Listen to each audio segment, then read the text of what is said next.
Good morning, everybody. Good morning. Is it morning yet? It's still dark outside almost. Wow, wow, wow. Sunday morning, 7 a.m. Why aren't we all still in bed? Inquiring minds want to know. Welcome. 29 of you so far. To the Sunday Morning Insomniacs Club and Morning Coffee with Mitch. And as usual, drink it if you got it.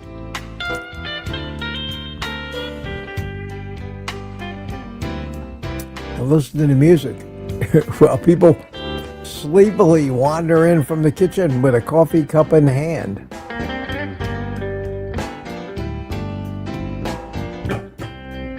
Ah, yes, yes, yes. Well, I missed you guys yesterday. But I had a day off. I had a day off. A rare day off. Good to see you this morning. Good to see everybody. Today is open panel. And I'll put the link right now. So those of you who'd like to join me this morning can start to come into the green room. Here's the link. Boom. And I'll pin it to the top of the chat so it is always there because I can. There we go. 44 people. Wow, not bad. Not bad. Good to see everybody. Good to see everybody this morning. I've been up since 4:45. Yeah. And yesterday, I can't believe it. Yesterday morning, my day off, I set no alarm. Now, I always set the alarm just in case, but I never sleep long enough for it to go off. And usually first thing when I get up, I go to the cell phone and say, turn off the alarm. And it tells me, do you want to turn it back on again for tomorrow? And I, of course, say yes. But since I have it set to go off 6 days a week, it didn't do that to me yesterday. And I woke up anyway with no alarm set. 4:30 in the morning, boom, I'm up, day off. I say, okay, now what? And it's on days like that when I say to myself, you really don't need a day off, Mitch. And I wonder, why even take one? Because all I end up doing is what do I do with this day? I'm not, I don't have many outside activities. But it was restful. I did make a video about that new air fryer unboxing, and we'll see what happens. We'll see what happens. Let's see who's here this morning. Nobody jumping into the green room yet. That's unusual. Where's Tuka this morning? She not around? We started out. YouTube evidently lost every comment or pre-show chat that happened yesterday, because the first thing I see in my chat this morning is from Mike Sealy at about 4:48 a.m. So Mike and I were both up this morning. Hi, Mike. How you doing? Patty's Garden. It was 4 a.m. here, or 4 a.m. there, 5 a.m. here. She said, I'm turning in. Well, she later said it didn't work. So I think she's here now. Peter, even Peter's up. Wow, wow, wow. Another insomniac. Nikki W., good morning to you. Welcome. Welcome Sunday morning. Mike Silly Sr. is here. And 6:30, Brian. BMAT chimed in. How you doing, Brian? Good to see you this morning. Who's this? Wayne Herman from North Carolina. Hi, Wayne. See, so Patty came back and said, I Mitch, no sleep for the wicked. I know what you mean sometimes, but I was I think from doing nothing yesterday, I was so tired last night that I actually climbed in bed just shortly after 8 o'clock. And I watched TV in bed for about an hour. But I was lights out at 9 o'clock. So even if you go from 9 o'clock to 4:30, that's still 7.5 hours. And that's more sleep than I need. So it's true what they say about older people. We certainly need less sleep. Maybe it's because our bodies aren't doing quite as much healing, which is not a good thing. And kind of is the reason why none of us are going to live forever, no matter how, quote, healthy we are. It doesn't work that way. I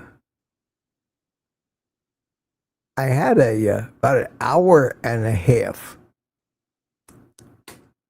yesterday afternoon, about an hour and a half video call with Kelsey, who also had nothing to do, has been recuperating from his stomach problems up in New York. And he texted me. He says, you want to talk? I said, sure. And we got together. We went for an hour and a half. Not recorded. Private conversation between me and him talking about just that subject. About the challenges and the unknowns of aging and the relative goal, whether it should be living as long as you can, regardless of how you feel, or feeling as long as you can, good as long as you can, without worrying about how long it's going to last. So we had a great discussion. We're becoming great friends, and I value that. So I don't know if you're up this morning, Kelsey, but if you're watching or you join in here, that was a highlight of my day, that call with you. Chris Wayne was here. Good evening, Mitch, from Australia, from the future. Yes, Chris from the future. Good morning, John. Smoothie 420 is here. Rick is here. Wait, I am not ready for Rick yet. There you go. Good morning, Rick. How you doing? So let's see who pops in this morning. So far, no one in the green room. Is the link working? I don't see anybody telling me in the chat. I see Chris Hope popped in. Hi, Chris. You're up early, man. Good to see you. Chris Hope is my old drone buddy from Texas. Stops in to see us once in a while. Good to see you. Good to see you. Today, September 21st, is my sister's 76th, my baby sister, her 76th birthday. We don't talk a whole lot, but we always call each other on our respective birthdays, so I'm going to give her a call later this morning.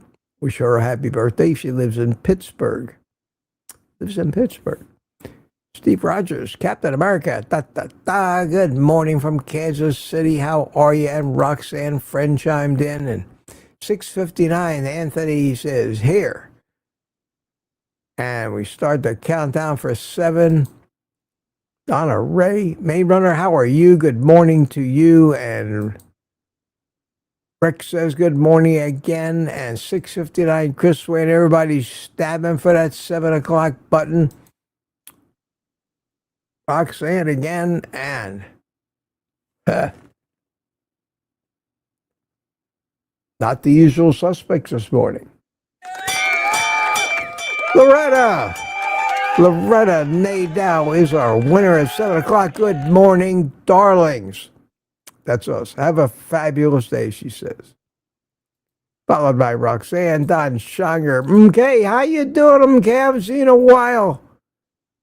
Good to see you. Welcome. Welcome on a Sunday morning. Wow. Smoothie gave a stab at the 7 and was the last one at 7. Roxanne came back at 7:01. Lori's here this morning. Good morning, Lori. And Gina Cav chimed in. Peter says, it's showtime. Yes, it is. And it has been for a few minutes already. 10 minutes already. Wow. 10 minutes and nobody's in the chat. I can't believe it. Nobody in the green room. Come on, people. I think I get up early on Sunday morning. I want to see you guys. Wow. Josephine C. is here. Hi, Josephine. Morning, Mitch and Mitch Fitz. Steve Rogers in the green room, Captain America. I haven't seen you in a while, Steve. Great. I'll get to you in a minute now that I got somebody to get to. That was Meet Twos, ex-Meet Twos, Loretta. Hi, Loretta. How you doing, sweetie? Good to see you this morning. And put the link up to the chat. Don Shanger and Jerry Voitas is here. Hi, Jerry from Ponte Vedra Beach. And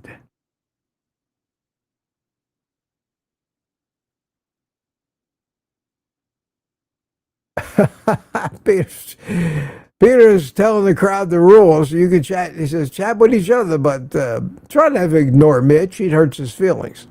Thank you, Peter. I think everybody here knows that by now. I think it's a pretty hardcore crowd we get on Sunday. These are the real regulars. Yeah, we got how many people so far? 69. Nice round number. Let's see.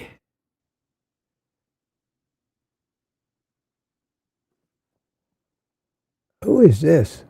I haven't seen this name before. Is that Barris.Carnivore? Welcome, my friend. How'd you find this on a Sunday morning? Wow. And I'll get another few minutes of this. Bruce Langworthy's here. Brian Dish is here. Hiya, Brian. My buddy Chris Hope. Chris, how are you? And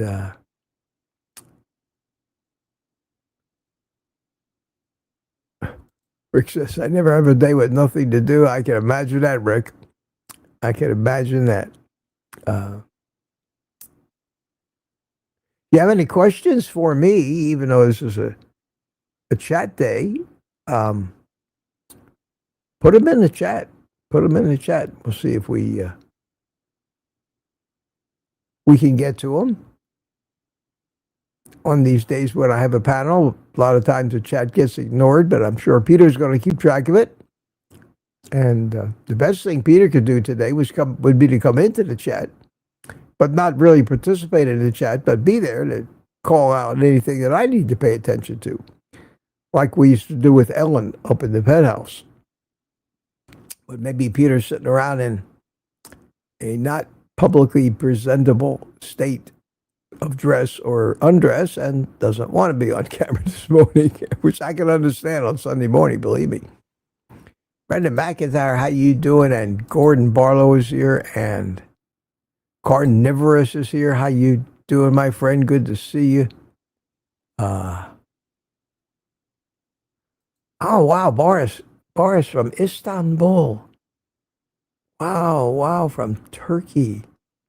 I've been in Istanbul. I was stationed in Turkey. I was stationed 23 miles outside of Ankara in 1968. Boy, is that ancient history. Outside of a tiny little town called Churikazuk. and an army base there with a huge antenna field that doesn't exist anymore because we closed it down before he left and turned it over to the Turks, who made an officer's resort out of it. Loretta asked me a question. Mitch, what is your most unexpected result of carnivore, good or bad? That's a great question, Loretta. And that was just come up in my chat. That's great. I'll answer that. But first, well, maybe I better answer it first. My most unexpected benefit or curse, the jury may still be out on that, of going carnivore is an answer that probably is not really answering the question, but it's the fact that I'm sitting here on Sunday morning having a carnivore chat on a carnivore YouTube channel. I never expected that when I went carnivore. Never in a million years expected to become a carnivore YouTuber. Seriously.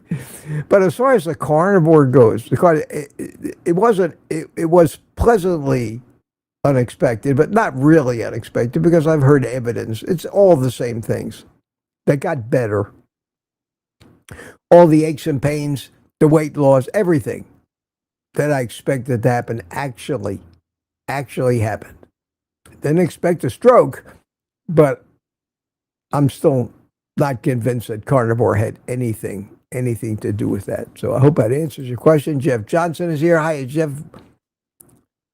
The name you know. And okay, Stephen Stone, still get new people coming in. Hi, Stephen. How are you? From the mountains of Virginia. Mountains of Virginia are a beautiful place. I used to live, again, in Northern Virginia, in Warrenton, just down the road from the foothills of the Blue Ridge Mountains, out around Culpeper. I was a flight instructor back in those days. I flew over those Virginia mountains hundreds and hundreds of hours, and you are right. It's a gorgeous place, and I'll never forget that. Okay, we have a panel. I'm the first one in this morning. Let me change my picture so I'm big. Steve Rogers. Good morning. How you doing, my friend? Got a long time no see. I see you in here all the time, but I haven't seen you on a panel in a while. Yeah, I don't know. Can you hear me okay? Perfect. Yeah, I'm always here. I'm kind of a bashful fan of yours. So I realize that. I always make fun of you. I call you the superhero. I'm trying to step outside of my norm. Yeah. Well, that's good. That's good. Good to see you. Since Steve we're all Abby normal anyway. Yeah, I met Steve down here at a meetup in Tampa, and he risked life, limb, and everything to ride home with me in my car. He had to fly back home to Kansas City out of Melbourne Airport, which is near where I live. Yeah, it was a scary ride in the. I'm telling you, what was it? Mike Seeley Sr. was with us, and you in the back seat. And no, it wasn't that bad. That was before my stroke. But I'm a no-nonsense driver, so I probably could scare some people, but that's the pilot in me. I'm pretty well in command of controlling whatever I got my hands on, so not bad. Well, good to see you. What does it say on your shirt? Good dog? What else does it say? Oh, good dog. Guide dog. Oh, okay, cool. Yeah. How about that? All right, we came back, being a Delta employee, I haven't done it in recent years, but I got involved helping the Guide Dog Foundation transport dogs. Oh, no kidding. And so I'm very much a dog person. I've had as many as 8 dogs in the house of my own. So I'm down to 1 right now. But it was very rewarding to transport these future guide dogs that were puppies to their trainers and things like that. So that's neat. That's neat. That's a very admirable thing. That's for sure. So listen, so you don't have to hold down the whole show with me. I'll bring in. Hey, Rick, good morning. I feel bad that Rick has a sound effect, but being a superhero, I still don't have one. You know. No, well, I you gave but I gave you one. I don't have a button. You don't have a button. I'll have to get a button for you. I'll do that. I got some great fanfare sound effects. Okay. I mean, just fabulous fanfares. Regal, royal sounding trumpet. Oh, yeah. I got a whole library of those. So we'll have to create a sound effect button for you. Well, I think it's more personal that way, you know. So, Rick, you doing good this morning? Yes. The problem is I have so much to do. You were talking about Dr. Kiltz being bored or whatever. I've been nonstop day after day after day trying to clean up, trying to put stuff away. I got my phone system back together thanks to Tom Fugel Prepper, but I still have to configure it. And then I got so much work to do. I got a customer car. I got to find a leak in their AC. I had to fix my own van. The AC was acting up, but it turned out to be nothing but the little plastic orifice tube. It had some dirt in it. So I changed that. I fixed that. But I've got a list that grows every single day, well, and I that's never good. get time That's off. a good problem. That's good. That's a good problem. I mean, Kiltsy's usually like that, but he got some kind of flu bug or something. And that's the once other thing.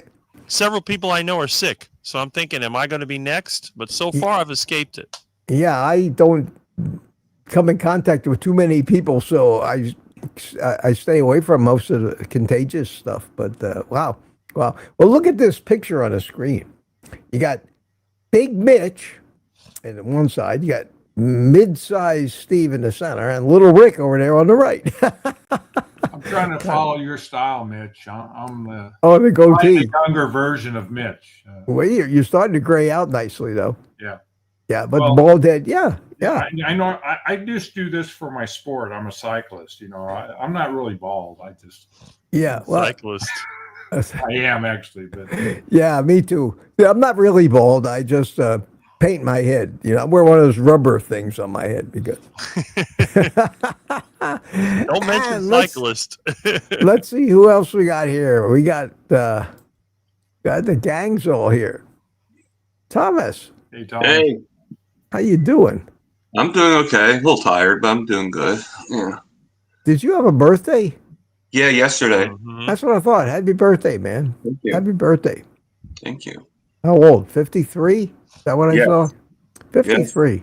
53. That's a baby. A baby, Oh, thank you. an I embryo. love hearing that. Well, it's true. all That's relative. true. It is, but I turned 53 in the year 2000. Think about that. And Rick is entertaining us. What is that anyway? Rick always has a new toy. No, Rick always has an old toy. An old new toy. Oh, parking meter. Okay, good. That's good. I've Does that often mean loved parking If it meters. goes off in 5 minutes, do I do this? Hey, where'd Rick go? Oh, I moved you around. Look at you. I can use do- this in my show. So towards the end, I give half an hour, and then when the little flag comes up, then I know it's time over. Well, how do you set it for your 10-hour marathons? Just keep putting quarters in it. Oh, Yeah. okay. Do you have to put money in it, or does it work for free? No, you put money in it, Cool. and you turn it. I'm gonna. If I act like I'm ignoring you guys for a second, it's because I'm trying to keep up with the chat as well, and that's challenging. Unless you're focusing on the chat like Rick does when you're by yourself. Well, when you're And by then you go yourself, all that day.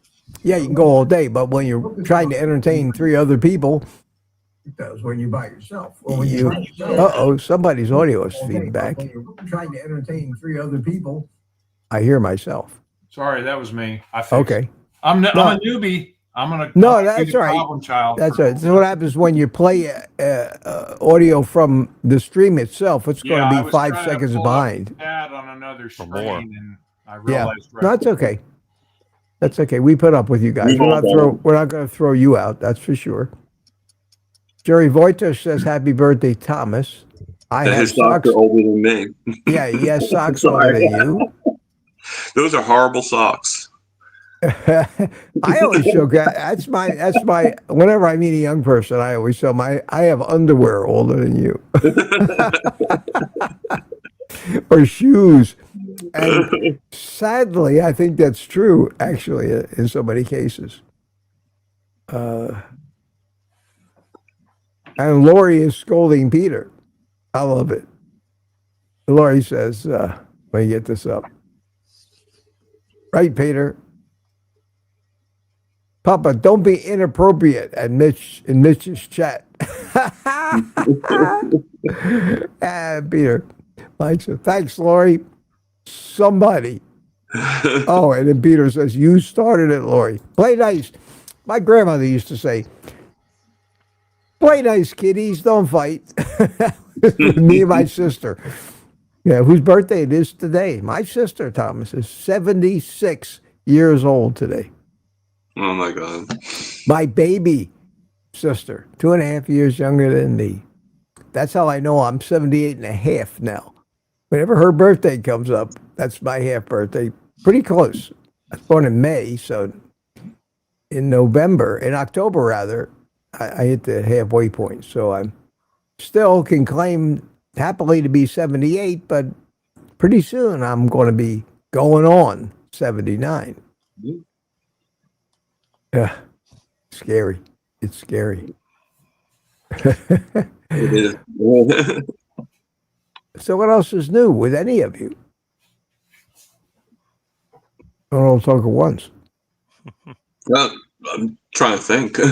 Oh, okay. Well, Thomas, you spend so much time on camera that it's tough.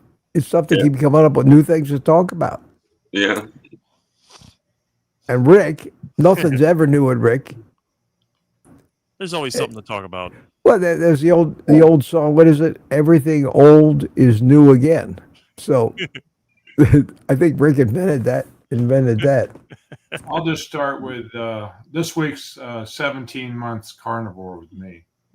Congratulations. Wait a minute. I attribute. Yes. I found Ken Berry first, but then I found you shortly after, and this group is what keeps me on track. That's great. I'm glad to hear that. Yes. Oh, and speaking of, where is Tuca? He just popped in. I didn't see it in the chat, Tuca. So I'll get to him in a second. I see Tammy Vitarge. Hi, Tammy. Good morning to you. Anybody else new? I want to try to keep track of people, make everybody feel welcome here, except Tuca. Anybody want to see Tuca? Yeah. Okay, Rick. All right, Tuca, you're voted in. You're a member of the club. There you are. Oh no, I'm voted in. Oh no. This There is a goes very my exclusive reputation. club, that's for sure. There goes my reputation. What are you going to do? We got 80 people here. Wow, it's not bad. And good morning to you, Americans. Thanks. Finland. Quack, quack. Finns. We call you Finns, I guess. Just Yeah. that's real short and sweet. Yeah. Yeah. It's 2:35 in the morning here, or no, not 2:30. No, not in the morning. Afternoon. No, it's afternoon there. Tuca, this is the one time when you should be awake and you're fast asleep. I'm still half asleep, and I didn't say hi in the chat, so I just decided to drop by and. Oh, good to see you. Good to see you. And we have Danny in Boston chimed in. How are you? And Aaron is here. Booby Goats. Good to see you. Hi, Eric. Hi, Mom. You know the thing with me and Danny started when I was having a flu last year, somewhere around February and something like that, and Danny was like Danny in Boston was telling me like go to bed and have rest or something, and I was staying up and something like that, and I was just starting to call her thanks, Mom. So that's since then I have been calling Danny in Boston as Mom. It's a great saying like hi, Mom, always when she shows up. So thanks, Mom, for taking care of me. Chris Wayne, a very observant guy, says, Tuca, your beard looks like a bow tie. I know. It does. It does. Look at that. It's, Oh, yeah. that style of beard where you shave off all of this and all the way down. So it's really just on your neck, almost hardly on your face. Amish. Yeah, it does look Amish. Yeah. Are you Amish? Do you have a little wagon outside with some horses? And I confess nothing. okay. No confession.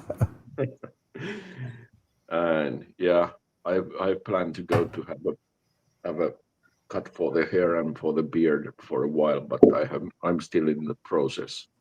So I ever since I got that wait a minute, let me show you. Ever since I forgot who sent it to me already. And that's terrible. I should always know who sends me these things, but ever since I got this picture of me with the big beard. Santa Claus. Yeah, and somebody sent me that, did it with AI. I said, "Oh, that would be cool. Maybe I should let my beard grow out like that." But I don't think I have enough hair on the side of my face to make a big full beard like that. But boy, does that ever change the way you look? The original picture was this one that he started with right here. That was the original picture. That's how my beard looks. And then evidently he said, add a huge beard, and they did this down here. And he must have said, make it bigger. And it did this, which is kind of cool use for AI. If anybody, what would I look like with red hair? Or what would I look like with a big beard? Or what would I look like if I shaved off my beard and see what happens? That's kind of a mirror into the future. It's kind of a neat use for it. I never thought of that, but it may be that that would be good use for it. So let me see. Where was I? I was here. There we are. Okay. And my phone just went off. Somebody bought me a coffee this morning. Wow. Somebody broke the ice. Let's see who it was. Jeannie Mitchell.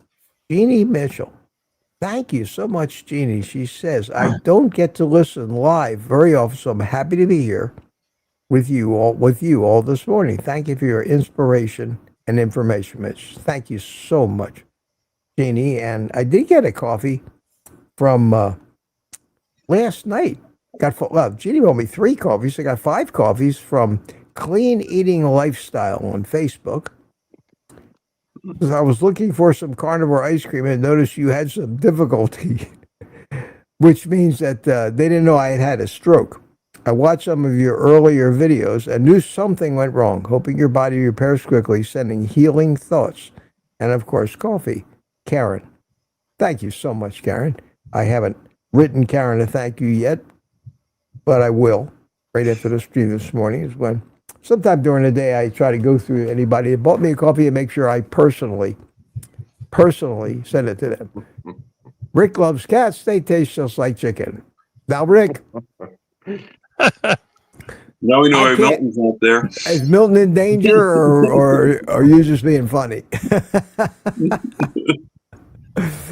I hope that Milton's not in danger.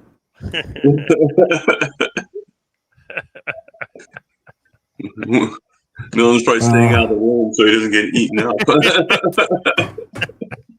That reminds me of a joke that I saw Rush Limbaugh live about 30 or 40 years ago when he was still doing those tours. He was just getting started.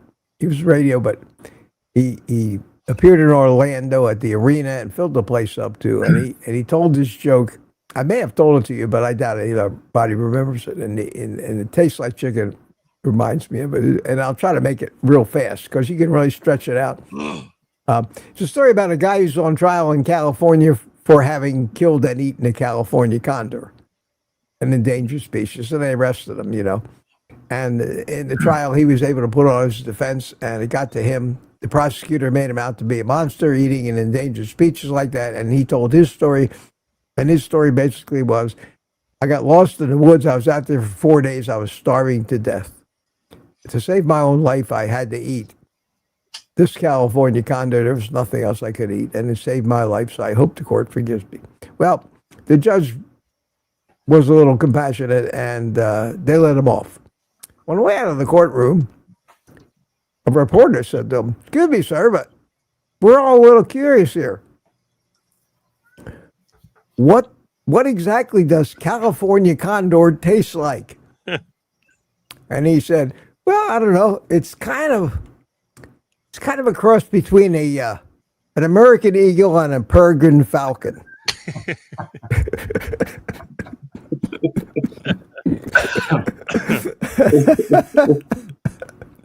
So that tastes like chicken. Whenever I hear anybody say it tastes like chicken, that reminds me of that joke. And I hope everybody got it, because I didn't really do it justice. The whole crowd in that arena just went absolutely nuts. Yeah, tastes like duck. I miss good old Rush Limbaugh. I miss him too. Great. Yeah, he you either loved him or you hated him, like everything else in politics. But some people you just have to admire.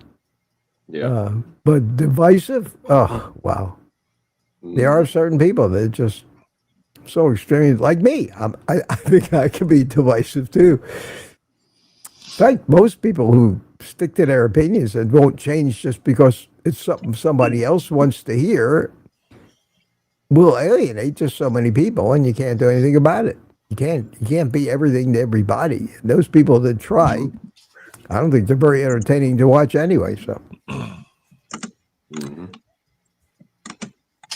well, we're hovering around 80 people. I don't know if that's good attendance for a Sunday morning or not. We'll see. Better for a Sunday morning, I would say. Yeah, I guess it is Sunday morning. I could do it later on Sunday morning, but that's just confusing. I tried that. Have different start times on different days. It's just confusing. So Jeff Johnson loved Rush. Yeah, one thing about YouTube is you can go back and watch replays of a lot of his stuff on YouTube if you like them. And I had one come up in my feed not too long ago, and I watched it just for nostalgia's sake, and I forgot how much I really enjoyed listening to him on the radio. And that's when I was driving in my car anywhere when he was on. I was listening to talk radio. I wasn't listening to music. I listened to Neil Bortz. Any of you remember Neil Bortz? God, wow. I don't know. Oh, he was fabulous. He retired about 10 years ago. Neil Rogers.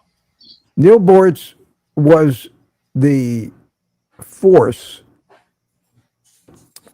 behind the whole flat fair tax movement. If you remember that was 10, 15 years ago. Fair tax. The idea that there should be a national sales tax instead of an income tax. That way, you paid taxes when you spent money instead of earned money. The studies that were done showed that it would be revenue neutral for everybody because most people are paying, and it was a 23% sales tax that replaced every other tax. Social Security tax, Medicare tax, income tax. And when you think about it, the average working person pays at least 25% of their income in taxes. So the whole concept was if we make it a national sales tax, it'll be built in to the price of what you buy because the manufacturer has to pay it. The market will keep the prices down. People will have more than 23% of their income that they didn't spend. So for them, they're not paying any more taxes. But everybody in this country, every foreign tourist, every visitor, everybody that buys American goods overseas is going to be paying that tax.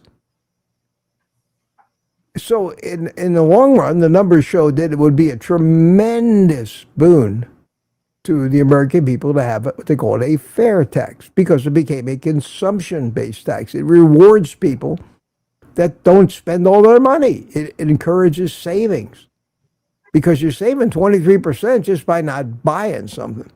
It made more sense than anything. Of course, the Republicans wanted it. The liberals didn't, because it took all the power away from them. They used the IRS as a weapon. Mm-hmm. They couldn't weaponize the Employ all tax these system things. anymore. We have to have all these employees at the IRS to do all these complicated tax forms that we filled out. Right. So what happened was the liberals, as usual, started a propaganda campaign. They flooded the market with advertisements. Those advertisements said, the Republicans want to raise your taxes by 23%. And they didn't say, there's going to be no income tax, there's going to be no Medicare tax, no Social Security tax, no. All they did was scream and yell like stuck pigs.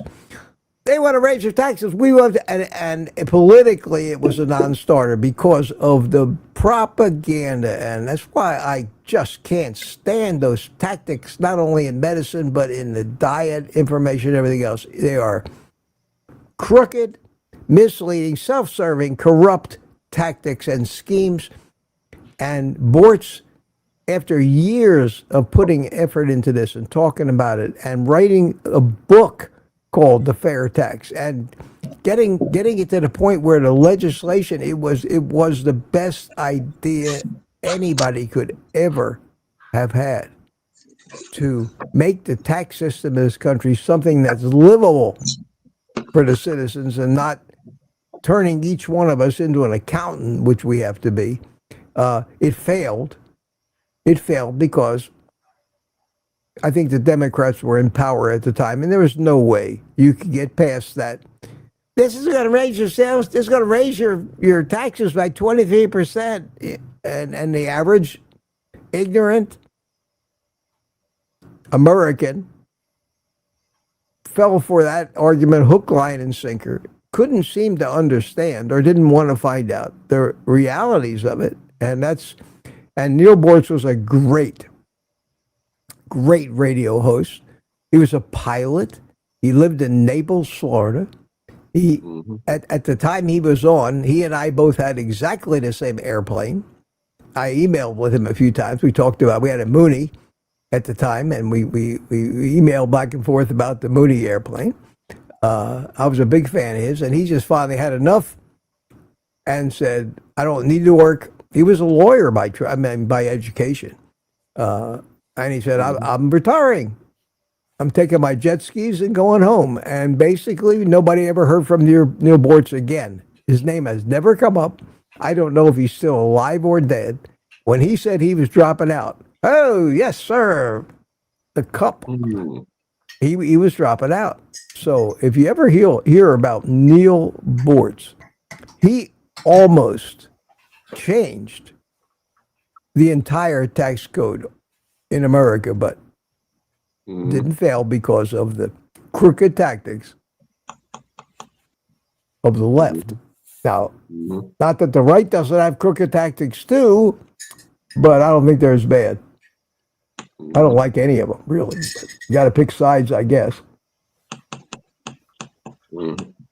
Jerry Voitis has great coffee cup. I think Jerry's got one of them. And look, you got a fan, Steve. Lori Weitzel thinks you're adorable. Yeah, you got. There you go. Get those dimples showing. That's funny. That's funny. I'm trying to keep up with the chat. That's great. That's great. Do you know Jerry does have a coffee cup, he says.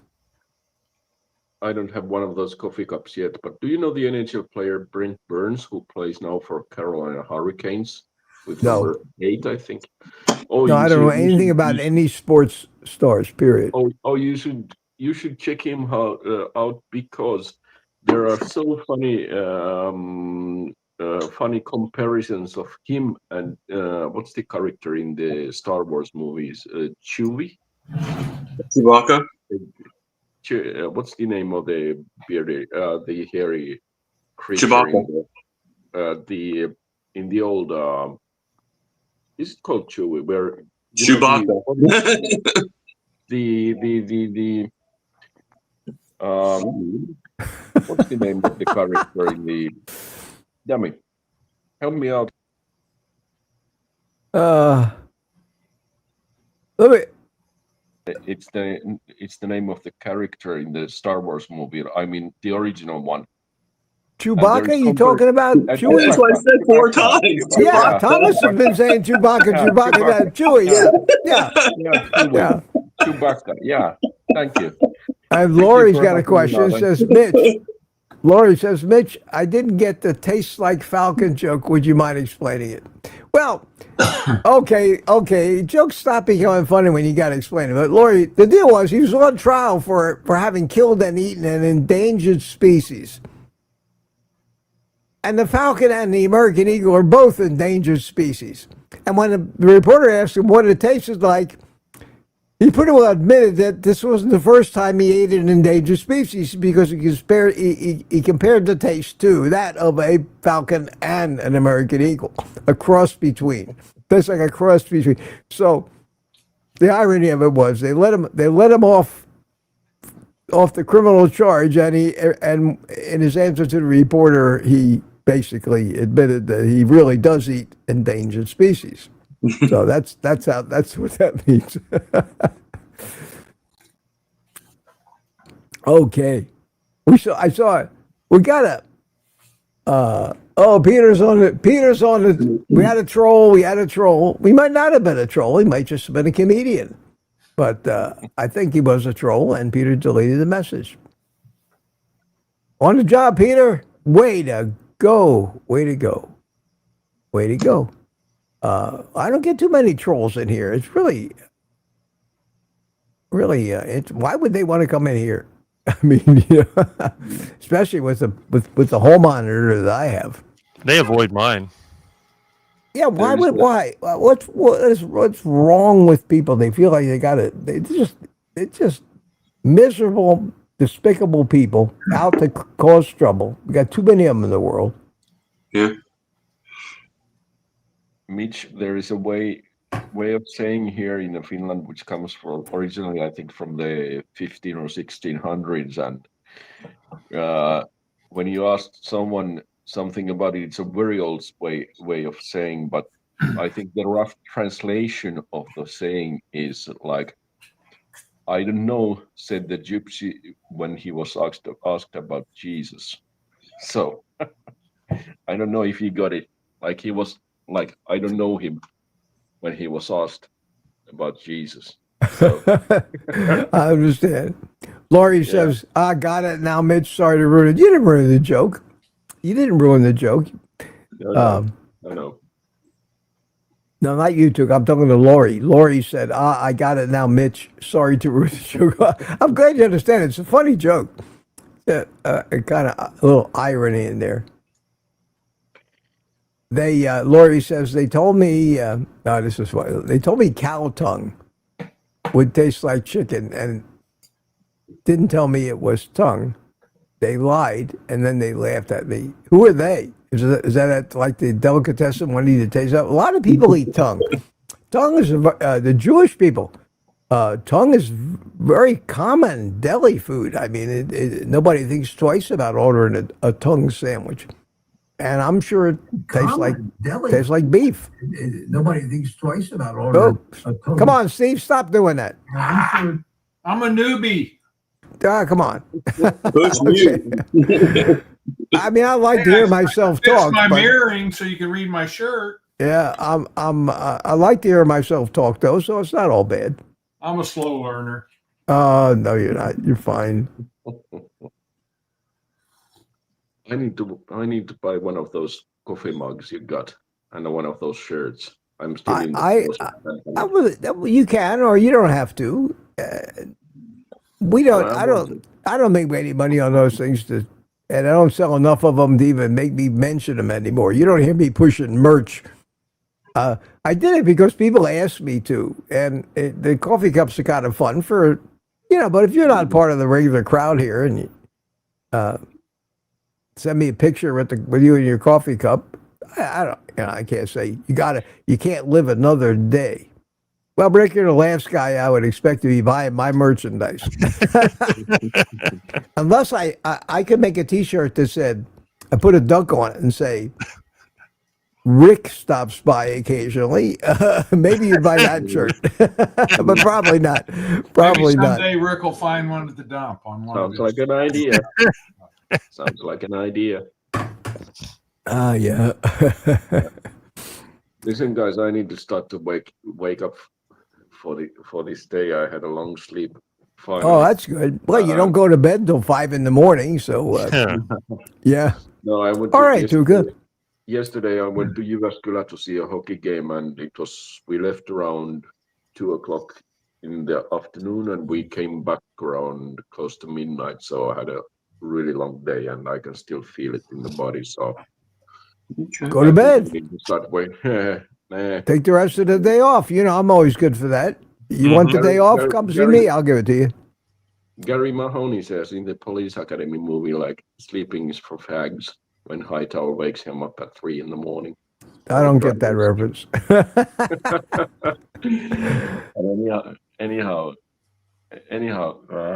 good to see you guys. And yeah, you too, Tuga. You take care, and we'll probably see you Thursday night. Yep, most likely, yes. Take care. All right. Bye-bye. See you. All right. Bye. And the Fabulous Four. Well, the Fabulous Three plus Mitch.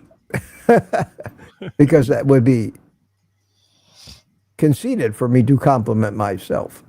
Fantastic. Oh, we got a nice little crowd here today. Not a big crowd. I'm trying to remember what kind of attendance I get on Sunday usually, but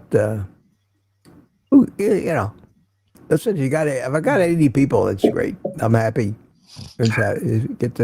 Get to see my friends. Be back Monday morning again. What's that? I get up to 60 on Saturday. Well, we have a terrific crossover in our crowds, and I would hope that that my audience supports all you guys. And I'm sure that I've gotten some new viewers, Rick, from people that found me through you, and I'm pretty certain that Thomas, you most of your viewers found you because they saw you on my channel, and that's true for Kiltsy. The same way, many of Kiltsy's viewers used to be. I got twice the viewers that he got, and then all of a sudden, so many of my viewers started watching. But that's great. I think that's fabulous. That just makes the community bigger, and I welcome all people. As long as you guys don't just put me out of business, then then I'd be a little bitter. Call you turncoats. As long as we found bigger stars. Yeah, That'll be hard. I'm happy to help. I'm happy to help, and Well, thank you. I will never be a celebrity. Well, I don't really. I do so many self-destructive things on YouTube, and I know I do it. I do them because I'm not going to be anybody but who I am, and I'm not going to change my beliefs for anybody. And if anybody doesn't like my beliefs, I want them to go away. That subscriber number to me is not the goal of this, and it turns out making money is not really the goal either. So it's become a hobby, and fortunately, I have other ways I can make a living, and I don't have to have pressure on me. Every little bit helps, don't get me wrong. You can buy me coffee, but I didn't throw the link up there today. I don't care. People can find it if they want. It's just not enough to make any difference in the overall scheme of things in this financial world, that's for sure. Where if you've got think about this, if you're raising a family today, and you have the potential of $30,000 orthodontist bills for your children's teeth, 200, 300, $500,000 worth of college education for your kids, supporting your kids for the rest of their life because they can't live on their own and need to keep living in your house and you need to keep paying their car insurance. You need to make a couple $100,000 a year in income just to raise a family now. It's crazy. It's crazy. So, you know, a few dollars worth of coffee in this economy don't really, but to me, it's a tremendous thank you when people do that. It is. It's a tremendous thank you. Thomas, you know what it's like. You got to buy me coffee. Oh, yeah. Everybody does. When somebody buys you coffee, it just makes you feel good that somebody actually, like the guy who delivers my stuff from Sam's Club. You know, a lot of times they want you to put the tip added to the bill. Okay? They want you to do that. I don't know what happens to that money. Do these people have to split it with Sam's 50-50? I don't know. So I would much rather slap a $10 bill into that guy's hand. And you can tell it means something. It means, I may never see that guy again because you very rarely ever get the same delivery person twice. But you put the money in that person's hand and don't make him have to get it on a 1099 from Sam's Club and paying income tax on it and everything else. It means something to them. And that's what the coffees mean to all of us. All of us. Now, you can't expect the same person to buy 5 coffees every day. You know, that would be. And I don't. But when somebody buys me one, especially like happened today, I got one from somebody yesterday without solicitation, and the one I got this morning was totally without saying, here's my buy me a coffee link. So those are very meaningful. But my father, in his infinite wisdom, his words, if you don't ask, you don't get, has been something that's guided me all my life, not only with just making sales, but also asking women on dates. If you don't ask her out, you're never going to get the date. You gotta put yourself out there. Date. I would never ask for a date. Well, Wise man. maybe you should, Rick. Why? I'd rather just do this. Bam. Well, you know, that's like the old joke about why would I want to get married? Why don't I just give you half my money and my house and we'll part friends? Because that's what happened. I'll tell you one thing. I don't monetize my channel. I don't ask for money. But when people offer to give me stuff, it's really encouraging. It's like you were saying, Mitch. It's just, it makes you feel like you're not just talking to dead air. The people send you stuff to send me meat to help me fix my problems. I've had several of my viewers send me delicious meats and bacon and That's eggs. great. That's great. Well, that's because you have a theme. You have what we call in show business shtick. You've heard that word, haven't you? Sure. Shtick. Yeah. Shtick. Your shtick is ducks and iguanas. Oh And my. being and miserly and being miserly, you know, pinching every penny until it screams. And but that's okay because you got to have a shtick. You know who else had shticks? People like Rodney Dangerfield. Mm-hmm. I get no respect at all. I get no respect at all. I went to McDonald's. They told me I didn't deserve a break. Remember what he said? Did somebody step on a duck? Yeah, Don Rickles had shtick. You know, the greatest entertainers.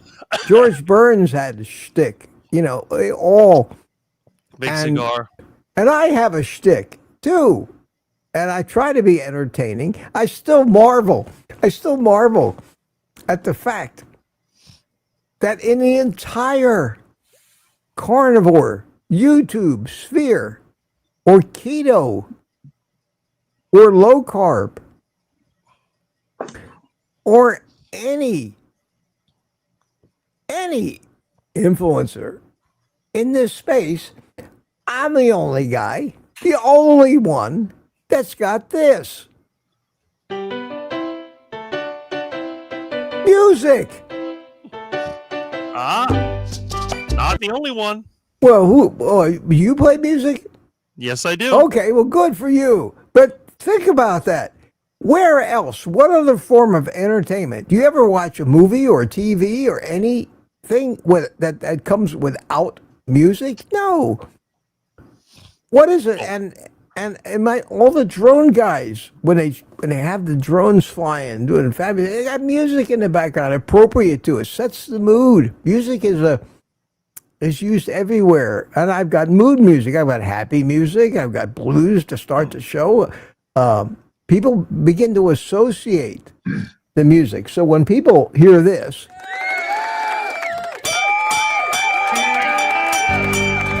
they know exactly what it means. The show is starting, and I play my happy music at the end. I've got other tracks here. I've got thousands of downloaded music tracks over the years that are royalty-free, public domain stuff. YouTube keeps finding people claiming copyrights on them, so I have to be careful. But when I used to do drone videos, I could set a mood. I could set a mood, a happy mood, a sad mood, a beautiful mood, a relaxing mood that went with the kind of flight it was. You know, they do it in the movies all the time. Mm-hmm. Listen to the mood. When you go to a movie, you can tell exactly when suspense is coming, when it's going to get tense. You can tell when love is coming. You could tell when victory is coming. Everything can be expressed in music. And interestingly enough, if you analyze that, you find there's a huge science behind it. And it isn't just by accident that our very reaction to things and our very feelings are triggered by very basic combinations of different musical notes. When something is discordant, it creates a feeling of unease and tension. And you feel it. You know it. Something bad is going to happen. That's the aspect of us reacting to different vibrations in nature. And it's become a complete science. And the people that score musical movies and shows, that's what they know that most people don't know.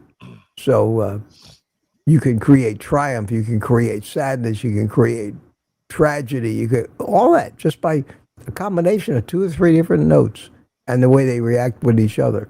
And then at the very end of all of these musical things, there's a term they call resolution.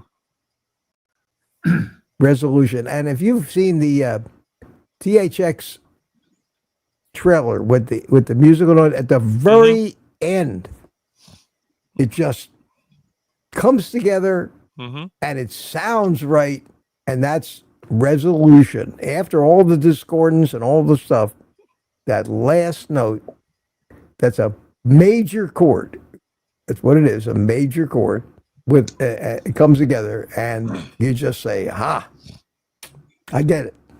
Well, that's how music is used, and it's a science. And of course, if there's a science to anything, I've probably had to figure it out and know how it works. So, anybody that composes music that really grabs your attention knows how to use chords properly and create moments in the music that you just go, "God, that's the prettiest thing I ever heard." You know, and there's a lot of songs like that too. Anyway, there's something. They did that a lot with TV shows. Remember Lalo Schifrin? He did a lot of TV shows. Yeah, they all do that. They all did. Look at John Williams scoring all the movies that he scored. Jeannie Mitchell says, "Mitch, I'd love to see another video of you playing piano. I'm getting better at it. I'm getting better. My hands slow. It's slow coming back, but I'm more able to play. Not anywhere near where I used to be, and I never used to be that good. I was always a self-taught kind of hunt and pecker on the piano, but Peter says, Jeannie says that she wanted to see you post more videos of you playing piano. Yes, Peter. Peter's doing his job, and I jumped right in and saw that most current chat, so I didn't mean to beat you out of the opportunity, and appreciate you pointing that out.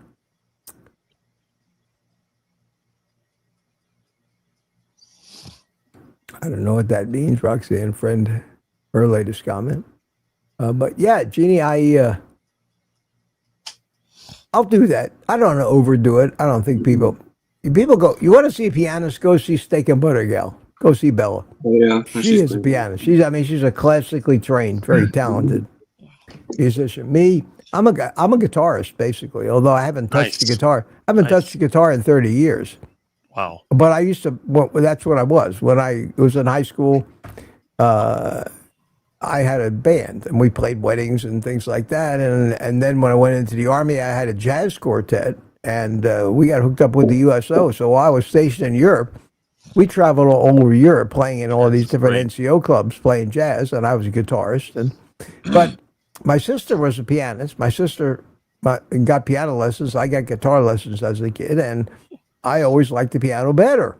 So I would sit down all the time, and I taught myself how to play the piano, but never had any formal training. So I developed a style which is so absolutely unconventional that as to be almost useless. But I could, anything that was in my head, I could play on the piano. I never had to read music on a piano, and I played it basically just to entertain myself all my life. And I haven't touched guitar.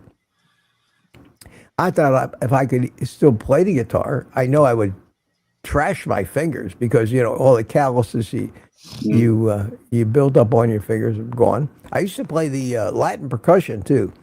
I was mean. I would hold my own with them in Miami on that, Rick. I could jump in with any of those Latin bands and throw a conga drum or a set of bongos in front of me. And, yeah, and then I was the Jewish Pedro Sanchez or something like that,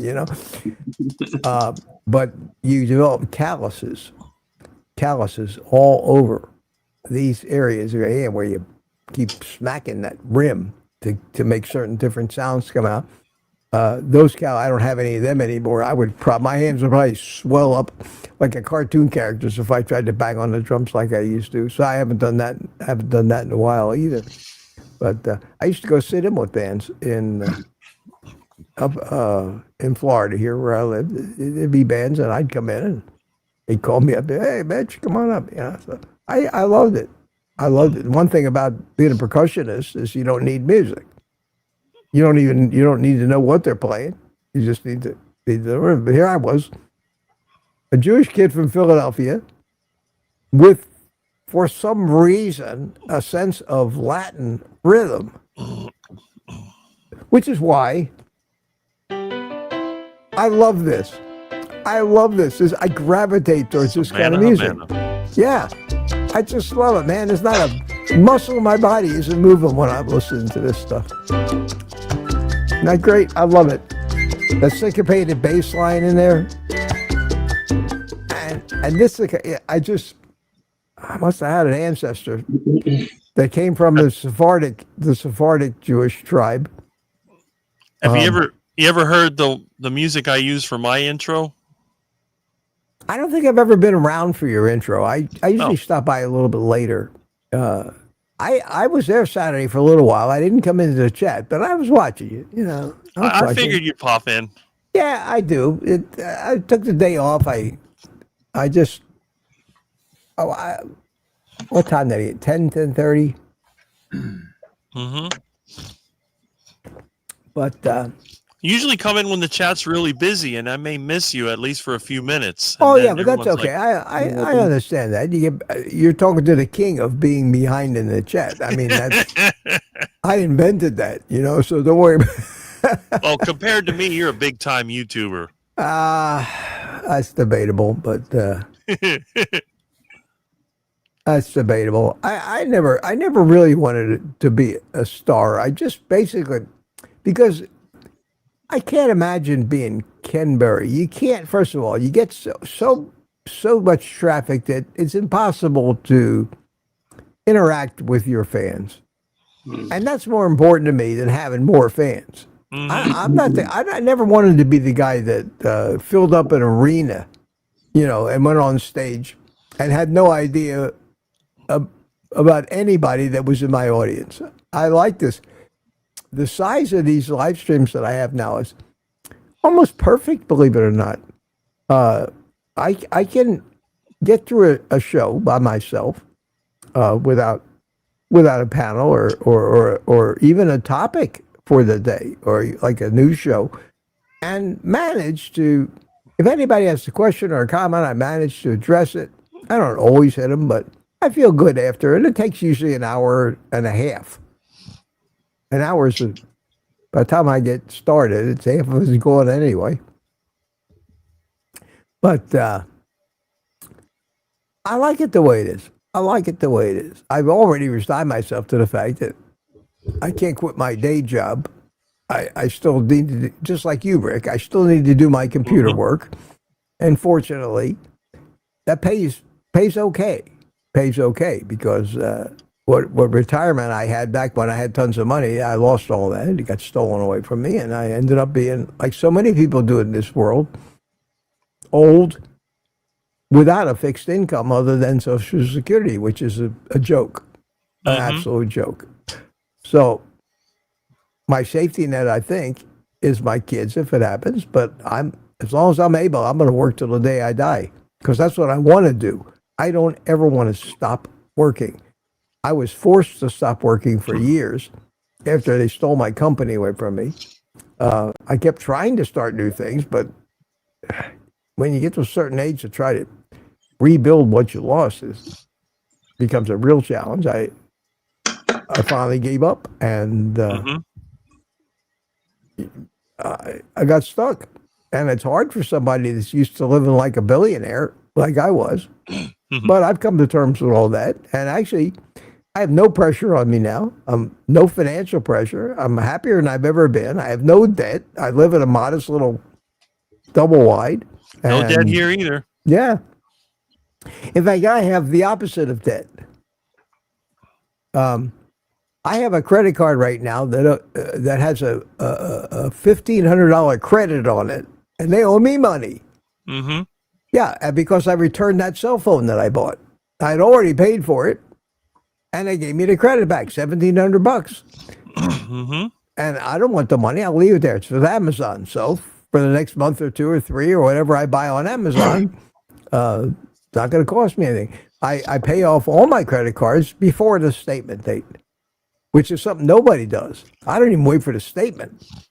I know what the statement dates are. I wait every statement I get from every one of my credit cards, the balance zero. Now, there are people who tell you that's a mistake with the credit bureaus because it looks like you don't ever use them.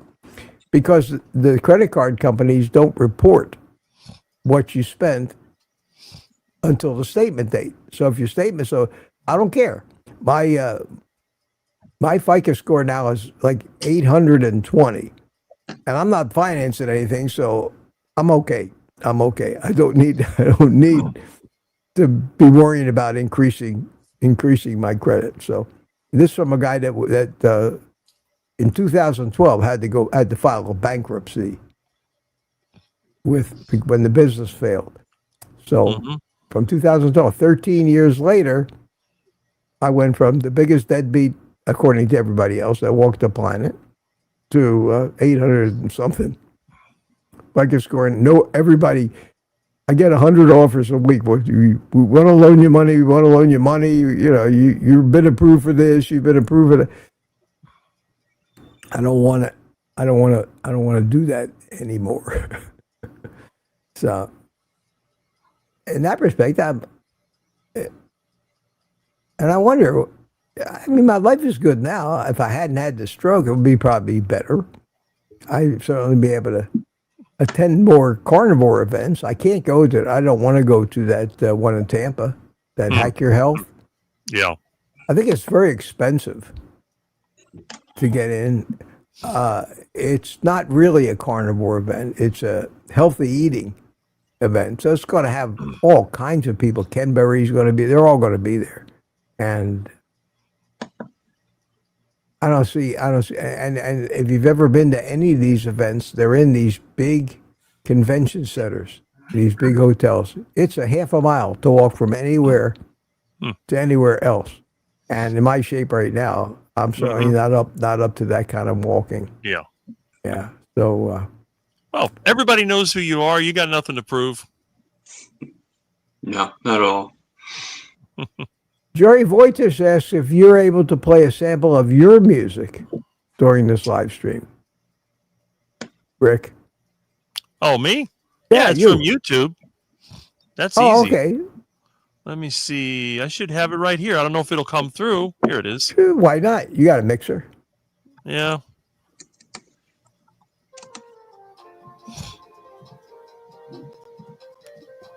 Not coming through too good. No.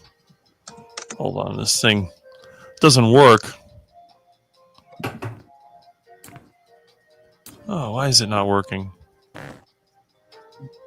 Well, we caught you by surprise, Rick, you know. We caught you by surprise.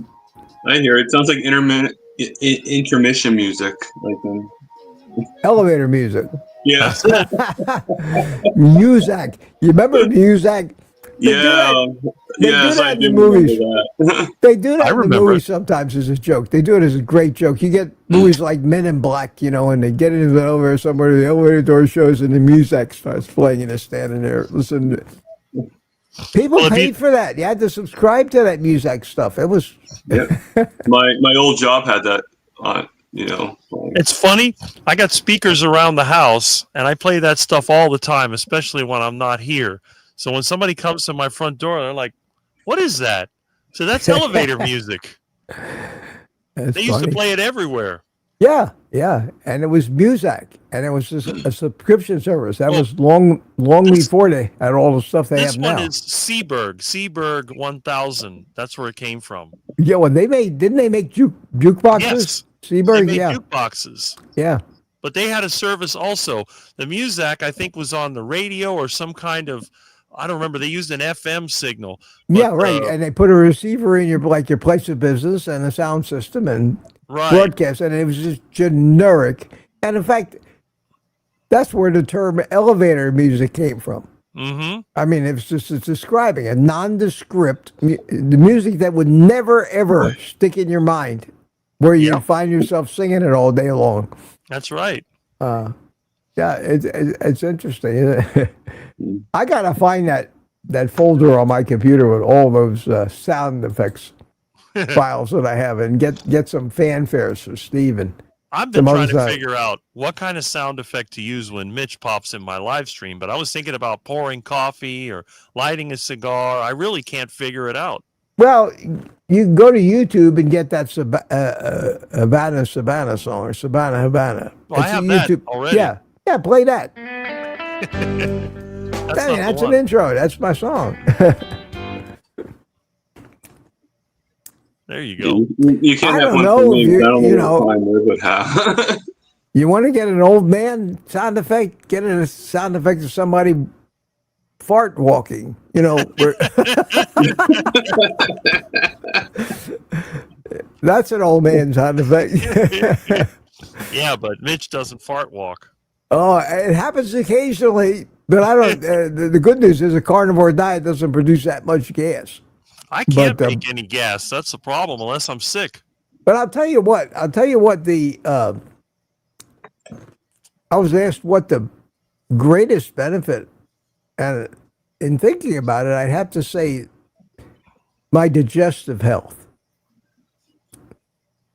is so good right now, and everything just works. I hate to say it, I hate to jinx it. Everything is just, I don't even think about it. I don't feel bloated ever. Exactly. Somewhere between 3 days and a week, all of a sudden I'm sitting and I say, oh, here's an urge. I go into the bathroom. Everything is perfect. Mm-hmm. No constipation, no pain, no nothing. And this is from somebody who has diverticulosis, which was caused by a lifetime of being bloated and constipated. That's kind of you never really get rid of that, but it never bothers me.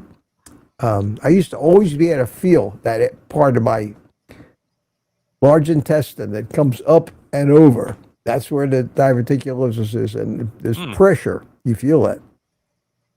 Not real pain. I never got diverticulitis, which is what happens when that gets infected. But the pouching itself, you can feel it. And I always had that. I was always pushing my hand in above my hip on the left side, where that large intestine goes across the top and turns south to go down to your rear, you know. That's where it is, and I could always feel the pressure in there. I asked the doctors what it was. They found that it was diverticulosis when they were doing kidney stone CT. And I didn't even know I had diverticulosis. Nobody ever told me I did until I read the radiologist report on the CT scan that I got in the hospital when I went in with a kidney stone that I couldn't pass. And they found all kinds of other things in looking around and reported them. And I said, wow, so that's what that is. So I had to diagnose it because my doctor was too busy to pay attention to anything that the test results may have said. And that's a problem with the medical community. These people, when I learned that in the hospital with the stroke, they just don't care. No. They do their job.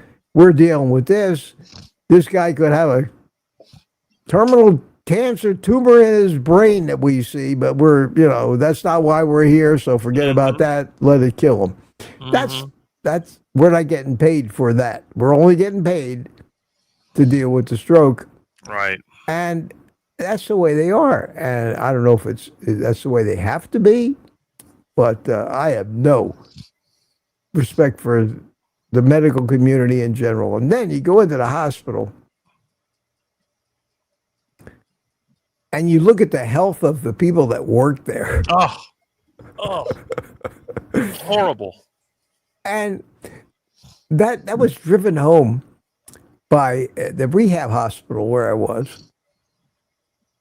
They had every day at noon an ice cream truck pulled up out front to an area that was kind of roped off for this ice cream truck. And the entire staff, nursing staff of the hospital, immediately went out and got in line so that they could buy their fix of sugar and everything like that. And they had every floor, every place had a refrigerator full of junk food, supposedly for the patients. But you know that the nurses, they were in the worst shape you could ever imagine people could be in. And these are the healthcare professionals that are telling us how to be healthy. It's absolutely ridiculous. And it's my greatest fear is that I have to rely on these people like I did when I had my stroke. And I'm helpless. They tell you advocate for yourself and then hold it against you when you do. Label you an uncooperative patient. Oh man, I almost had that stamped on my forehead. They come in on your forehead. The doctor prescribed this medicine for you, sir. What is it? Then they got to explain it to you. I'm not taking that. Well, sir, the doctor prescribed it. I said, the doctor is a quack. You can tell him I said so. Well, that doesn't ingratiate you too much with the doctors in it. Well, they give you duck food. Of course they're a quack. Oh, it's all sugar. It's terrible. And then I tried to eat bacon and eggs, and even that they managed to turn into unhealthy food. Yep. Right. The bacon was turkey bacon. Oh, With tons of sugar is what it turned out to be. nasty. And the eggs, God knows what they did to the eggs. They probably cook them in seed oil. I could say they usually probably cook in seed oil, yeah. Yeah, I used to say, cook the eggs in butter. I never tasted the taste of butter the whole time I was there. I survived it. And I just said, let me out of here before you kill me. And then on the way out, they gave me a handful of more prescriptions that I was supposed to keep taking. I never filled the first one of them. I don't care. It's crazy. And it's one of the things Kiltsy and I talked about yesterday on our little get-together yesterday afternoon that we had privately. We talked about all of this stuff. It's great. And we're going to do that more often because we share a lot of views in common, Mhm. he and I. One of them is we're both loners, like you, Rick. We both Oh yeah. found that it's much easier on us to try not to have to keep somebody happy. Not that I love women. I mean, don't get me wrong. I love all you gals. I love you all. I But don't. I just can't live with anybody, man, woman, or child anymore. I can't be responsible. And I guess 40 years of marriage and divorce from a psychopath really screwed me up. Learn. It made me gun shy. Yes. And I tried. I really tried because I wanted to be in a relationship. I couldn't do it. Couldn't do it. Something always happened that just made me bolt. That was the word they used. You bolted. I said, I know. Sorry. Don't take it personally, but the trouble with you, Mitch, that came out of your mouth was all it took. What you need to learn, Mitch, what you don't understand, Mitch, that's all you needed to say. I can't stick around for that. Sorry. And that's what happened to me. I've been so damaged from the Most criticism and the beatings I've taken from women in my life that and evidently Kelsey was the same way. Most people cannot handle reality. They want to live in a fantasy. So you Oh, have of to bend course. over backwards to make them happy and then ruin your own life and destroy your own goals and your ambitions just to try to please somebody else that won't accept the way things really are.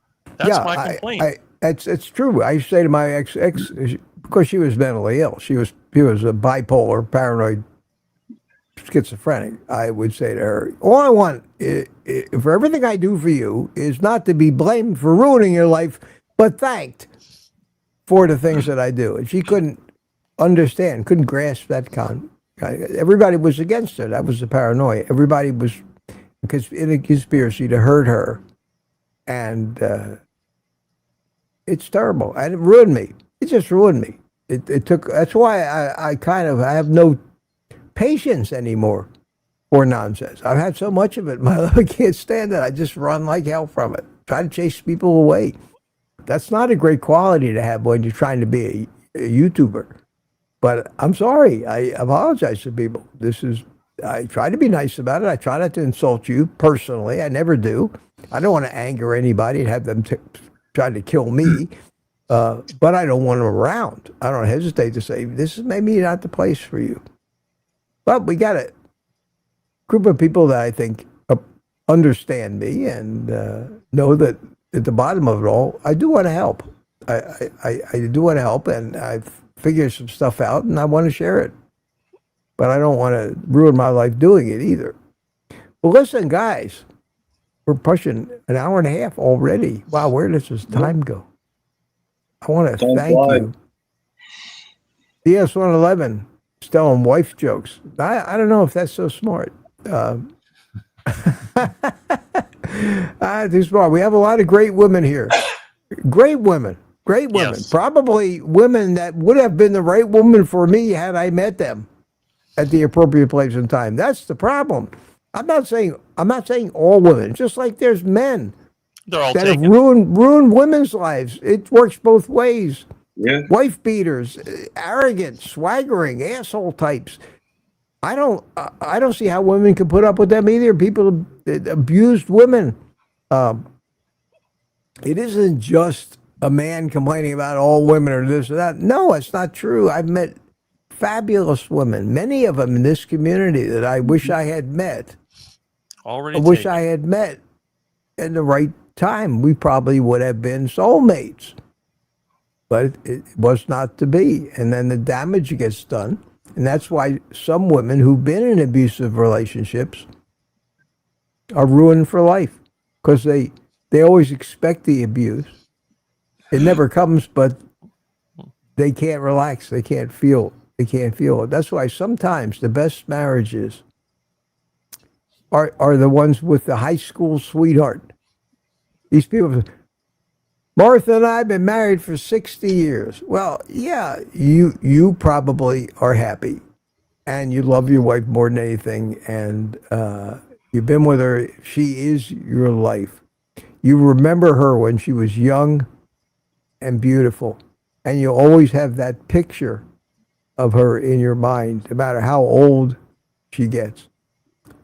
That's the benefit of finding the right one first. It's very rare, and it's something that never happens to most of us, and it didn't happen to me, and that's sad. But that's life. That's life. So take the hand you're dealt. Take the best you can out of it. Take the best you can. And that's what I think we do as a community here. So listen, I'll let you guys say goodbye to the room, and we'll see you next Sunday or Thursday night. Say goodbye. And get the hell out of here. Bye-bye. Goodbye and quack quack. Go Hit the away. button. Hit the button and go away. See you next time I say Party's over, guys. Go home now. There you go. Thanks, Thomas. Thanks, Steve. Good dog, man. Good dog. Don't be a stranger, all right? Okay. All right. See you next time, man. Take care. All right, and that leaves me and the happy music. Say goodbye in the chat to everybody. Thanks for coming so much this morning. Great live stream, said Jerry Voitis. Thanks, Mitch. Everyone have a nice Sunday. Lori Weigel. Sad but true, DS111. We Network says, Aaron, hey, sweetie, bye, everyone. Bye, everyone, says Peter. See you tomorrow morning. Thanks, Peter. CB. CB's here. Hi, CB. How are you? Good to see you.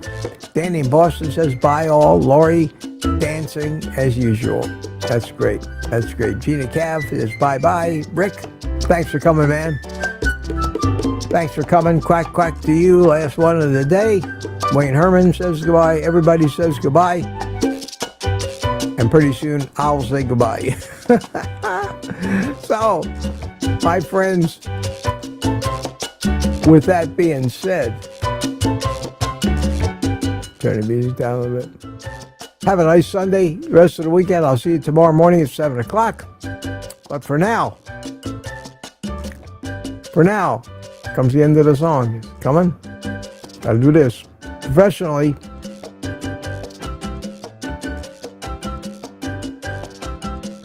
Come on. God. Not too professional. All right. I'm going to do it anyway. Take the rest of the day off and eat meat. Here it comes.